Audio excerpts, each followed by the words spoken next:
चाहिए क्या? संविधान को बदलने वाले लोगों के साथ जाना चाहिए? नहीं ना, संविधान बचा रही है भाई साहब, मेरे हिसाब से तो बचा रही है। हाथ में संविधान लेकर के घूम रहा है वोट की चोरी के लिए। आज भी राहुल गांधी जो वो नहीं और बचाना अलग होता है। अरे भाई साहब, जब घूमेंगे तभी तो बचेगा।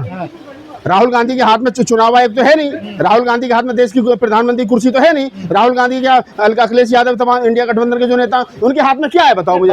उनके सुनिए मेरी बात सुनिए, राहुल गांधी और इंडिया गठबंधन के हाथ में इस समय जो चीजें हैं वो ये है देश के अंदर सरकार की गलत नीतियों के खिलाफ एक माहौल तैयार करना। राहुल गांधी जो हैं वो नेता प्रतिपक्ष हैं और नेता प्रतिपक्ष की जिम्मेदारी बनती है कि सरकार की गलत नीतियों के खिलाफ लोगों के अंदर एक तरीके से कहीं ना कहीं वो जागरूकता पैदा करे। तो वो कर रहे हैं अपने काम को ईमानदारी से। और जो लोग शांत बैठे हैं वो चाहे दलितों की पार्टी के नेता हो चाहे कोई भी हो, उन पर सवाल है, उन पर प्रश्न चिन्ह है। उन पर आज नहीं 20 साल के बाद में ये सवाल खड़ा किया जाएगा, पूछा जाएगा कि जब देश को संविधान बदलने की बात चल रही थी तब तुम कहां थे और तुम्हारी खामोशी किस तरफ थी? लेकिन वर्गीकरण का सबसे ज्यादा विरोध करने वाले आप लोग थे और कांग्रेस उसका समर्थन कर रही है। देखिए मैं क्या कर रहा हूँ, वर्गीकरण हुआ सुप्रीम कोर्ट के आदेश पर हुआ।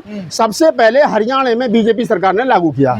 उसके बाद में अब जो लोग चाहते थे कि वर्गीकरण उनके फायदे में है वो बीजेपी सरकार में दिल्ली में लागू करवाना चाहते हैं। अगर कहीं पर कांग्रेस ने उसको लागू किया है या कोई मैं जो कह रहा हूँ, मैं मेरी बात सुनिए ना, सुप्रीम कोर्ट का आदेश है, कुछ लोग लागू कर सकते हैं, कुछ लोग लागू नहीं कर सकते, ये सवाल अलग है। लेकिन मैं इस बात को कह रहा हूँ कि वर्तमान समय में, चलिए मैं मान भी ले रहा हूँ कि वर्गीकरण उन्होंने लागू कर दिया, हम लोग विरोध कर रहे थे, लेकिन वर्गीकरण लागू होने के बाद में मैं 3 साल के बाद में सवाल करूंगा ना कि जो लोग खुश हो रहे थे कि वर्गीकरण के बाद में हमें कुछ मिल जाएगा, मैं पूछूंगा कितनी नौकरियां मिली, वो सेकेंडरी सवाल है। जिनको मिलेगा वो भी हमारे लोग हैं, जिनको ना मिलेगा वो भी हमारे लोग हैं। ये हमारा विचार क्लैश नहीं हो रहा है। अगर किन्हीं लोगों को ये लगता है कि दलित समाज में कुछ जातियां ऐसी हैं जिनको नहीं मिला है तो अच्छी बात है, मिल जाना चाहिए, मुझे कोई दिक्कत थोड़ी उससे। लेकिन जिनको मिलेगा वो भी मेरे लोग हैं, मुझे कोई मेरे बाहर के लोग नहीं है। लेकिन सवाल वर्तमान में वर्गीकरण का नहीं है, वो सवाल 1.5 साल 2 साल पुराना हो गया। सवाल ये है कि प्रोफेसर रतन लाल और रविकांत को गालियां क्यों दी जा रही हैं और गाली देने वाले लोग कौन हैं और गाली जो लोग दे रहे हैं वो किसके इशारे पर दे रहे हैं, वो लोग चिन्हित होने चाहिए